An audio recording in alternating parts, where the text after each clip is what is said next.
मैं अपना भी हूं और निकट भी, परंतु मैं दूर भी इतना हूं कि मैं किसी का नहीं। वास्तव में यही ज्ञान का आधार है कि यहाँ कोई किसी का नहीं, ना कोई किसी का पिता है, ना कोई किसी का पुत्र। ये रिश्ते नाते, ये ममता, ये मोह के बंधन, ये शत्रुता के बंधन, ये सब माया का दृष्टि भ्रम है। अपने पूर्व जन्मों के कर्मों के अनुसार हर जन्म में नए नए रिश्ते, नए नए नाते बनते और बिगड़ते रहते हैं। कोई रिश्ता, कोई नाता सदा के लिए नहीं रहता।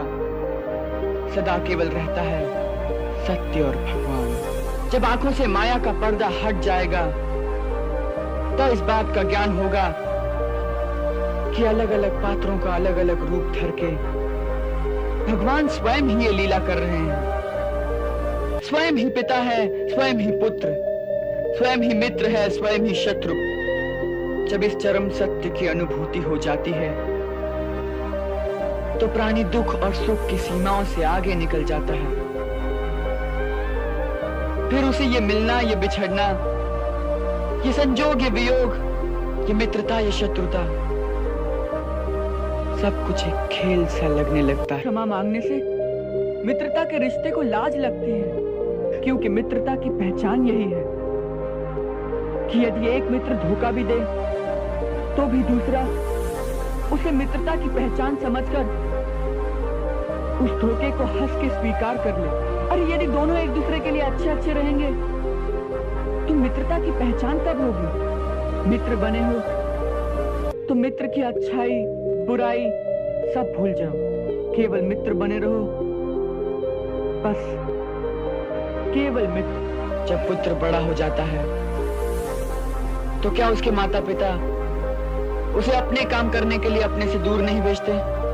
कभी व्यापार के लिए, कभी देश सेवा के लिए, तो कभी मानव और समाज की सेवा के लिए भेजते हैं। मैं भी तो यशोदा मैया से आते समय यही कहकर आया था बाबा कि अपने कर्तव्यों की पूर्ति के लिए मैं चाहे कितनी ही दूर क्यों ना चला जाऊं, परंतु जहां भी रहूंगा तेरा ही पुत्र कहलाऊंगा। मैं तो केवल प्रेम के वश में हूँ। जहां मेरा प्रेमी मुझे बुलाएगा मैं वही हूँ।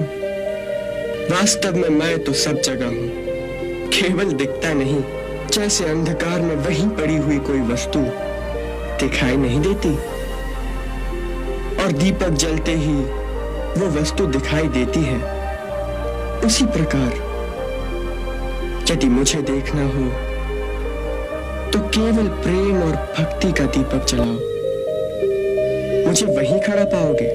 यही परम ज्ञान है।